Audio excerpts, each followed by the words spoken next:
I was left alone at the nursing home on Christmas. Then the nurse handed me a letter that changed everything. I wore my red sweater and waited by the window all Christmas Day. My son didn't call. No one came. I ate alone while the other residents laughed with their families. Then a nurse walked in and handed me a letter. It wasn't from my son, but it was from someone I never expected to still be around. Before I continue, I need you to know something. If you've ever felt forgotten by your own children, write "forgotten" in the comments. If you're listening while taking care of an aging parent, write "caregiver." I want to know who's out there who understands what it feels like to be invisible in your own family's life. Christmas morning used to smell like nutmeg and orange peel.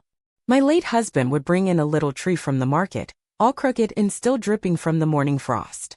I'd spend the whole afternoon pretending it wasn't the ugliest thing I'd ever seen. He'd hum while I basted the ham. Even when times were hard, the house felt full.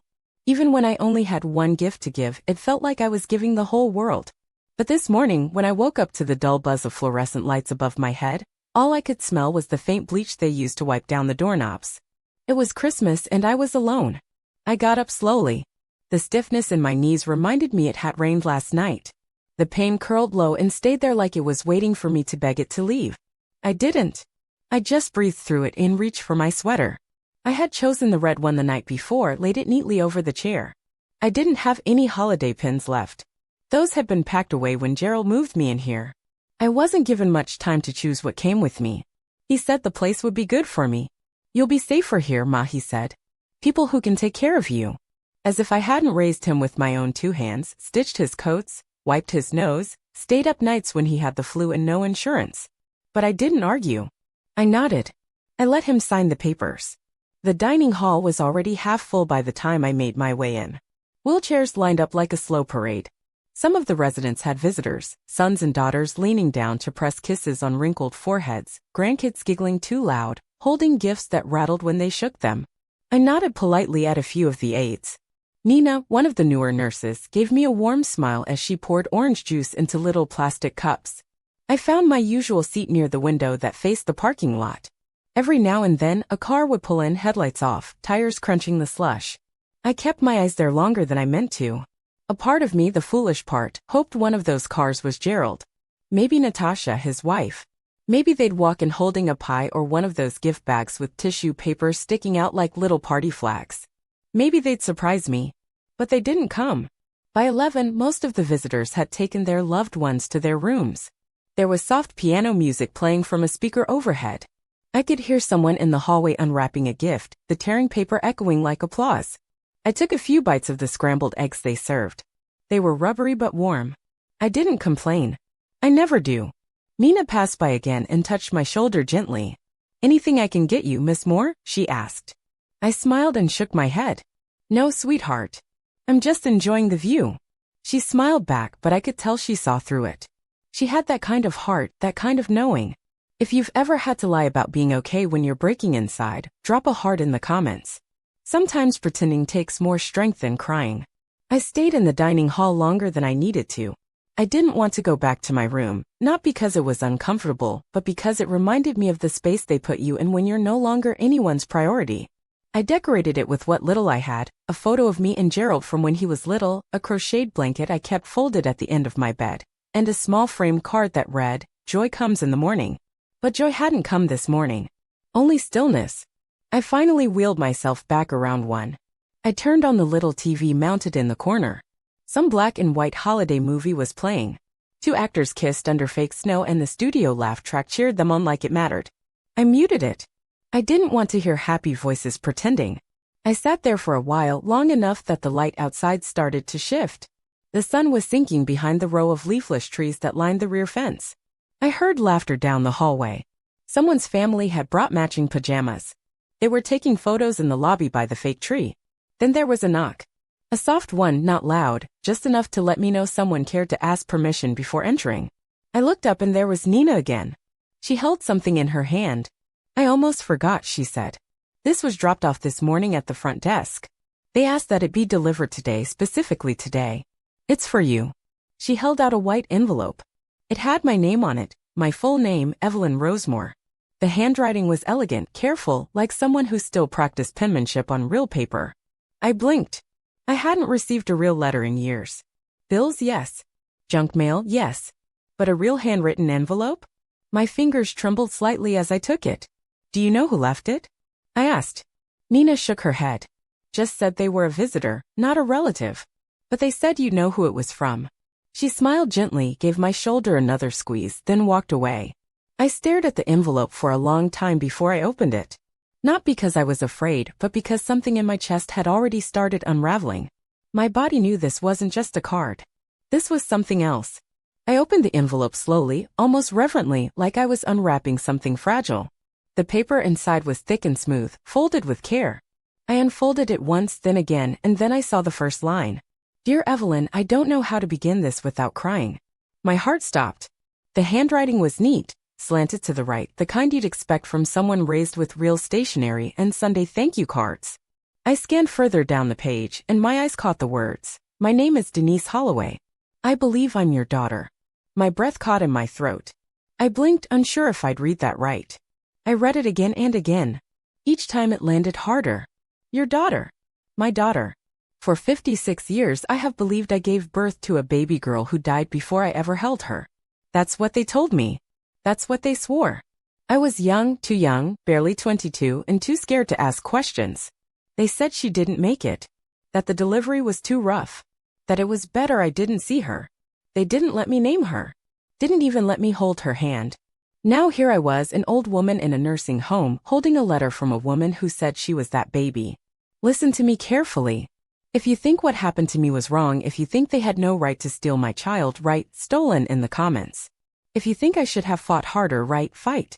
But remember, I was 22, unmarried, and alone. What would you have done? I looked down and realized my hands were shaking. The letter trembled with them. I gripped it tighter and kept reading. I don't want to overwhelm you, Denise wrote. But I've spent years wondering who I came from. I always had a feeling something wasn't right.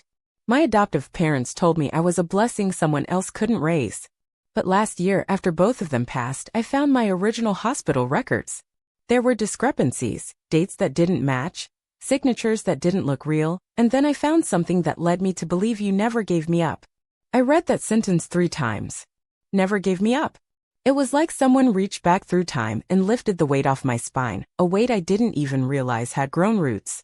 Denise went on to explain how she found my name through old church documents, birth registries, and a retired nurse who still remembered the young black girl who had cried herself to sleep the night her baby was taken. That nurse had apparently whispered she didn't give her up. They took her. Denise had held on to that. She continued, I searched for years. I hit dead ends. I cried. I yelled. I gave up. And then I started again. A few months ago, I finally found a trace of your name at this nursing home. I didn't want to show up unannounced. I didn't want to scare you, so I left this letter hoping you'd read it and remember. I pressed the page to my chest. Remember? I never stopped remembering. I remembered the way the hospital smelled. I remembered the pain. I remembered the cold room. I remembered the nurse with the kind eyes who came in and said, She's gone, honey. Best you don't see her. I remembered wanting to scream but swallowing it because I didn't know who to scream at. And I remembered how quiet the world got after that. The next line broke me completely. Mama, if this is too much, I understand. But if there's even a part of you that wants to know me, just a little, I'd love to meet you. Even just once, even just for 5 minutes. Love always, Denise. I covered my mouth with one hand and sobbed quietly. The kind of cry that doesn't explode. It leaks like rain from a roof that's been holding in a storm for decades. I sat in that room alone for what felt like an hour. Then I read it all over again. Every single word. When I finally folded it back up, my fingers brushed the envelope. There was something else inside. A photo. I pulled it out slowly. It was her. Denise. A woman with deep brown eyes, a round nose, and my mother's jawline. She was smiling, holding a photo of herself as a little girl beside a birthday cake. On the back, she had written, This is me at age 7. I didn't know your name then, but I think I missed you anyway. I held the photo to my heart and rocked slightly in my chair, whispering her name under my breath like a prayer. Denise. Denise. Denise. For years I had mourned a ghost. Lit candles on the anniversary of a birth I thought had ended before breath. Now here she was breathing, writing, searching, alive. I stood up slowly with effort and went to the mirror above my dresser. I looked at my reflection. I hadn't really looked at myself in weeks, maybe months. The woman looking back was tired, yes, but something in her eyes had shifted. Lit up. I wiped my face and pressed the photo against the glass. "You found me," I whispered. And for the first time in years, the silence didn't feel like punishment. It felt like a pause before something beautiful. That night, I didn't sleep. I laid in bed with the letter beside me, tucked under my palm like it might float away if I didn't hold it down. The TV played some holiday movie in the background, but I couldn't tell you what it was about. I wasn't watching. My mind was 30 years back, maybe 40. Time didn't move in order anymore. It spiraled. Denise. My daughter had a name, a life, a face, and now she had me again. I stared up at the ceiling, remembering that hospital room. The sheet over my legs, the machines that beeped but didn't explain anything. The nurse who came in without looking me in the eye and simply said she didn't make it. I never asked to see the body. I was 22, unmarried, and barely surviving. No family nearby, no husband beside me, just shame, just fatigue, just a dull ache between my legs and the silence that followed after the birth. I remember thinking maybe it was for the best. Maybe God was sparing her from my broken life. I was wrong. I wasn't spared. I was robbed. They took her. They took her and never gave me a chance to hold her, to name her, to see who she looked like. I buried that pain deep. Every year on her birthday, I lit a candle. I never told Gerald about her. How do you tell your son he had a sister who vanished before she was ever his? I eventually tried to build a life. I got a job sewing garments downtown, worked 6 days a week, and raised Gerald as best I could. His father left when Gerald was 10. Said he couldn't stand the quiet anymore. I didn't beg him to stay. I didn't have the energy. Everything in me had been stitched together with thread too thin to pull on. I thought I had done enough. I thought I was a good mother. But Gerald never seemed to forgive me for something he never said out loud. Maybe it was the way I hovered. Maybe it was how I always made 2 plates instead of 1. Or how I held my breath every time someone got sick, like I was waiting for grief to take something else from me. And when he moved me into this home, when he sold my house and dropped me off with a bag and a folded list of my medications, I told myself not to cry. "It's safer here, Ma," he said. Safer than what? Than being alone in my own kitchen? Than reading the same book 3 times? Than waiting for the phone to ring? It wasn't safety he was after. It was silence. Gerald wanted distance. Wanted me boxed in place somewhere with name tags and set meal times. He visited the first month, then stopped. His wife said they were busy with the kids, but I never saw a photo, never got a card. Now here I was, all these years later, reading a letter from the child I was told had died while the one I raised treated me like a chapter already closed. If you're caring for an aging parent right now, please don't let them become invisible. Please don't wait until it's too late to show them they matter. Right? Promise if you'll remember this story the next time you think about calling your mama. I finally drifted off to sleep around 3 in the morning. When I woke, the sun was already high.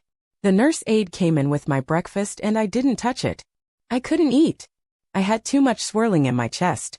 My palms itched to write something back, but I didn't know where to begin. So I asked Nina. She came by during her lunch break, sat on the edge of the bed with her hair pulled back in that messy bun she always wore, and listened as I told her everything. The baby, the lies, the letter. She didn't interrupt. When I was done, she reached out and took my hand. "I believe you," she said softly. That was all I needed to hear. I want to write her back, I told her. But I want it to be right. I want her to feel what I felt reading her words. "Then start with the truth," she said. "That's what she gave you. Give it back." So I asked her for a piece of paper. Real stationery, not printer paper or a notepad from the front desk. She smiled and left the room, then came back with a box of creamy ivory sheets and a fountain pen. "I've been waiting for a good reason to use these," she said. I sat at my little table by the window, unfolded the sheet, and wrote, "Dear Denise, you didn't overwhelm me. You woke me up. I have carried the loss of you for over 50 years. I lit candles for your birthday, not knowing if anyone ever lit one for mine. I've said your name in my head, though I was never allowed to say it aloud." I paused there, my eyes already full again. But I kept going. "I didn't give you up. They took you from me. I was young. I was scared. And they told me you didn't survive. I didn't have anyone to fight for me or to even tell me they were lying. Reading your letter was like being handed breath again. I want to see you. I want to hear your voice. I want to know what kind of woman you became. If it's not too late, if you still want to, I am yours always. Love, Mama." I folded it gently, tucked it into an envelope, and sealed it with a hand that hadn't written anything this personal in decades. Nina promised she'd mail it that afternoon. As she walked out the door, I said softly, "You think she'll still want to see me?" Nina turned, eyes kind. "She wrote to a stranger believing it was her mother and she found you. I think that kind of love waits." I looked down at the envelope in my lap. For the first time in my life, I felt seen by the child they said never lived. And for the first time since Gerald stopped calling, I didn't feel abandoned. I felt chosen. The days that followed were different. Not just on the outside, but inside of me. The world didn't change. I did. The halls of the nursing home still echoed with the sound of clinking trays and wheezing coughs. The television still buzzed with morning shows. But something in my chest felt lighter, like a long-closed window had finally been cracked open, and the air moving through it was finally fresh. Every morning I checked the lobby, half hoping for another letter. I knew it hadn't been enough time, but still I checked. I sat up straighter when Nina's shift started. My eyes flicked toward the entrance each time the door chimed. I had no shame about it. I had waited 56 years for my daughter. A few more days wouldn't kill me. And then something unexpected happened. Gerald called. It was the front desk nurse who handed me the phone. She looked surprised, as if she hadn't realized I even had family who remembered how to dial in. "Your son," she said quietly. I took the receiver, bracing myself. "Ma." Gerald's voice came through thin, crackling, cautious. I didn't respond right away. He cleared his throat. I just wanted to say Merry Christmas. I'm sorry I didn't come by. Tasha's mom had a fall. It's been hectic." I said nothing. "You get the gift card we sent?" "No," I replied. "But I did get a letter." He paused. I could hear the confusion in his breathing. "Letter?" "Yes," I said calmly. "From my daughter." The silence that followed was dense and clumsy. "I didn't know you had a daughter," he said eventually. "You didn't," I answered. "But I did. I was told she died the day she was born. But she's alive and she found me." Another pause. I wasn't surprised that he didn't say anything sentimental. Gerald never did emotion. He treated feelings like potholes, slowing down only when they couldn't be avoided. "Well," he said awkwardly. "That's something."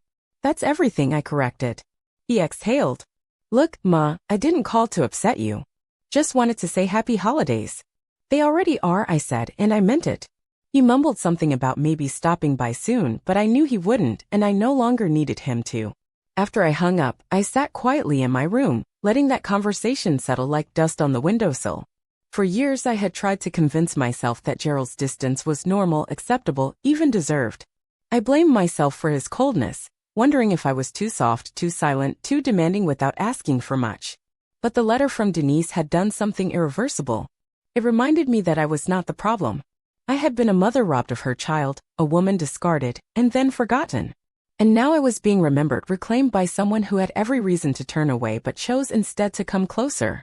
3 days after I sent my response, Nina walked into my room holding another envelope. No words, just a warm smile as she placed it in my hands. This time, my fingers didn't tremble. I opened it slowly, savoring every second. Inside was another letter, a little longer than the first. "Dearest Mama, I cried when I read your words. My husband found me in the kitchen sobbing into the bread dough. I didn't realize how badly I needed your voice in my life until I finally heard it. Yes, I want to see you. I want to hug you and look in your eyes and ask you every question I've carried since I was old enough to know I didn't look like the people raising me. I've already booked a flight. I'll be at Rosefield Nursing Center this Friday morning at 10. I hope that's okay. I couldn't wait any longer. I just want to see you, to sit beside you, to feel real again. All my love, your daughter, Denise." I held the paper against my chest and let out a sound I hadn't made in years. It wasn't crying. It wasn't laughter. It was something in between, something holy. That evening I didn't eat in my room like I usually did. I went to the dining hall. I wore my blue dress, the one with the little pearl buttons down the front. I asked Nina to pin back my hair. I told her what day Denise was coming. She teared up when I said it, then quickly wiped her face and said, "Well, she better come hungry because I'm baking something." The day before Denise's arrival, I didn't sleep much. I kept checking my clock. The hours moved slowly, like they knew something was coming and wanted to stretch out the anticipation. I cleaned my room as best I could, dusted the photo frames, straightened my bedspread, laid out a scarf my mother once gave me, and sprayed a bit of rose water on my wrists.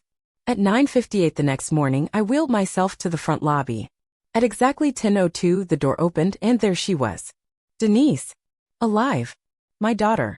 She had the same eyes as my sister Evelyn. She wore a deep green coat and held a bouquet of white tulips in one hand. Her other hand covered her mouth as tears spilled freely down her cheeks. I opened my arms before either of us spoke, and when she fell into them, we both broke. Not because we were sad, but because we were whole. I don't remember how long we hugged. I only remember the warmth of her body against mine, the way her shoulders shook when she cried, and how tightly she held on as if she was afraid I'd vanish if she let go. I wasn't going anywhere. Not this time. Not ever again. Denise smelled like lavender and winter wind. Her coat was soft against my cheek, and when we finally pulled back, her eyes searched my face like she was trying to memorize every wrinkle. I let her. She cupped my hand in both of hers and said, "You look just like I imagined." I laughed through tears. "I was worried you'd take one look and run." "Never," she whispered. Nina brought us both tea and left us alone in the visitors' lounge. It was quiet, just the humming radiator and the ticking wall clock. Denise took out a photo album from her bag. She had printed copies, the kind you could hold, flip through, stain with fingerprints and emotion. "This is me when I was 3, she said, pointing to a photo of a chubby-cheeked girl in overalls covered in paint. And this was my high school graduation. I wanted to go into social work, but I ended up teaching special education, kids with autism mostly. She flipped to another page. "This is my husband, Thomas. He's a big softie. And these two, my daughters, Kayla and Jasmine." I blinked. "Granddaughters." She nodded and smiled. "They know about you. They've always known I was searching. Kayla wants to meet you. Jasmine too." I held the album like it was made of glass. Each photo was a glimpse of a life that was supposed to be mine to witness. I should have helped her pick out her first backpack. Should have clapped from the bleachers. Should have been at the wedding. Should have held those babies in my arms. I swallowed the ache rising in my throat. "I miss so much," I said. "You didn't miss me," she replied gently. "You were robbed. And I'm here now. You're here now. That's what matters." We talked for hours.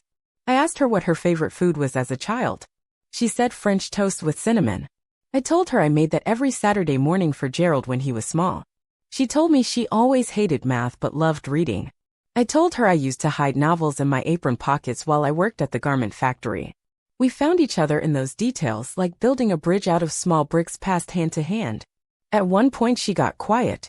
"There's something else," she said, pulling out a folded sheet of paper. "I got my hands on this from the hospital records." She slid it across the table. I hesitated, then opened it. It was a birth certificate.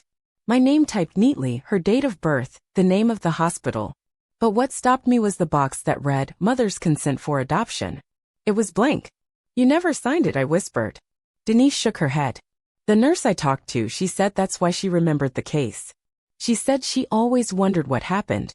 She knew something was wrong but didn't have the power to stop it. Young, unmarried Black women weren't supposed to ask questions back then. You were easy to silence." My fingers trembled. "They stole you." She nodded, her jaw clenched. "And they told me you left me." I closed my eyes. "I never would have." "I know," she said. "I know now." We sat together in silence after that. Not because we had nothing to say, but because the space between us didn't need to be filled with anything other than presence. Before she left that day, she pulled out a little wrapped box. "I know it's late," she said, "but this was supposed to be for Christmas." I kept it in my bag just in case. I opened it slowly. Inside was a locket, gold, worn, but beautiful. She reached over and popped it open. On one side was a tiny photo of her as a baby, probably one her adoptive mother had taken. On the other side was empty. "I thought maybe we could put a photo of you in there," she said, "so I can wear both of us together." I swallowed hard. "You sure you want to?" She looked at me with those same deep brown eyes I'd seen in the mirror all my life and said, "I've never been more sure of anything." When she left that evening, the room felt full for the first time in years. I sat by the window holding the locket in my hand, watching her car drive off. I didn't cry. I just breathed, like I'd finally come up for air after decades underwater. Later that night, I took out an old photo of myself, the one from my 40th birthday where I wore a yellow dress and actually smiled. I slipped it into the locket. The next morning, I called Nina into my room. "Can I ask a favor?" I said. "Of course. Help me write a letter to Gerald." She blinked, surprised. "You sure?" I nodded. "I just need to say something simple. Not for a response, just so he knows. I dictated, "Dear Gerald, you were always enough. But you were not the only one. You have a sister. She found me. She didn't take anything from you. She gave me back a piece of myself. I hope one day you want to meet her. If not, that's between you and God. Love, Mama." I sealed the envelope. Not because I needed closure, but because I had opened a door. And for the first time in my life, I wasn't afraid of who might walk through it. It's funny how fast everything can change, even when you think life has settled for good. One letter, one name, one visit, and suddenly I'm not just waiting for days to pass anymore. I'm living again. I never thought that would happen in a place like this. Denise comes every Sunday now. She brings cinnamon pastries and fresh flowers, lilies, roses, sometimes sunflowers, which were her adoptive mother's favorite. She doesn't hide that part of her life, and I respect that. She had two mothers. One who raised her and one who never got the chance. I told her she didn't have to pick between us. Love isn't a pie. It doesn't run out when you slice it. Sometimes she brings Kayla and Jasmine, my granddaughters. Kayla's a tall, shy teenager who talks with her hands and carries a book wherever she goes. Jasmine is louder, funnier, and already taller than me.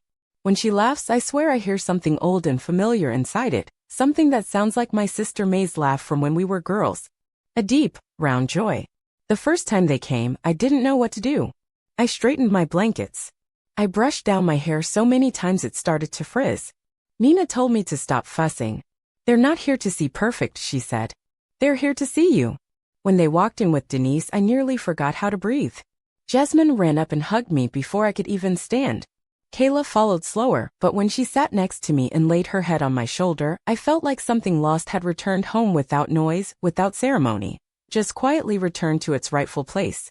We took a picture together that day. Me in the middle, the girls on either side, Denise behind us with her arms wrapped around all three. Nina took it with her phone and printed a copy for me the next day. I keep it in a frame beside my bed now where Gerald's photo used to sit. I didn't take his picture down out of spite. I took it down because I no longer needed to stare at a door that stayed closed. The letter I sent him hasn't gotten a reply. That's all right. I said what I needed to say. He knows. And if someday he decides to come back, I'll be here with room in my heart, but not emptiness. That part's important. One morning, Denise wheeled me into the garden. It was cold but clear, and the sky had that pale winter blue that makes the world feel clean. We sat wrapped in blankets, sipping tea from thermoses. "You know," she said, "I never thought this would happen. I imagined 100 ways it could go wrong. That you'd be gone. That you wouldn't want me. That I was too late." "You were right on time," I said. She smiled but didn't speak. Just held my hand in hers. "You want to know something strange?" I asked. "Always. I kept dreaming about a little girl for years, a curly-haired baby in a yellow dress. I'd wake up crying sometimes. I thought it was my imagination, just grief showing up in disguise. But it wasn't. It was you. You never left me." "Not really." She pressed her forehead to mine and whispered, "And you were always there." In the silence, in the parts of me I couldn't explain. Later that week, she brought me to her home for the first time. It was small but beautiful, pale blue shutters, a wreath on the door, and a porch swing that creaked softly in the wind. Inside, photos lined the mantel. Denise and Thomas on their wedding day. The girls as toddlers. One corner of the living room had a quilt draped over a rocking chair, and when I touched it, Denise smiled. "That was my mom's," she said. "The one who raised me." "She did a good job," I said. "She did. So did you." I hadn't known how much I needed to hear that. I didn't raise her, not in the traditional sense. I didn't pack her lunches or sew her costumes or braid her hair before school. But I gave her life. And now she was giving it back to me. As I sat at their dinner table that night, my first meal outside the nursing home in years, I looked around and realized something I never thought I'd feel again. I belonged. Not in a memory, not in a faded family photo. In the now, in the laughter, in the chatter, in the clink of silverware, in the scent of garlic bread, and the sound of someone asking me to pass the salad. I stayed with them that night in the guest room. The bed was soft. The pillows smelled like lavender. And in the morning, when I opened my eyes, sunlight streamed in through the curtains. I wasn't confused or afraid. I was home. It's spring now. I'm still at Rosefield most days, but Denise has started the paperwork to bring me home full-time. She says we'll take our time, that it has to be safe and right. But I can see it in her eyes. She wants me near. Not just out of obligation, but because she finally has her mother and she's not letting go. Sometimes I still sit by the window and think about the woman I used to be. The one who waited by the door every holiday, hoping for a knock that never came. She was brave. She survived a grief most people never speak of. She deserves peace, and she's finally found it. Because on the day I was left alone on Christmas, I thought the world had forgotten me. But what I didn't know was that my daughter, my real, beautiful, living daughter, was already on her way back to me. She didn't just send a letter. She gave me back my name. If this story touched your heart, if you believe every mother deserves to hold her child, write "mother" in the comments. If you're going to call someone who loves you after hearing this, write "calling home." And please share this story with someone who needs to remember that it's never too late for love to find its way back to where it belongs.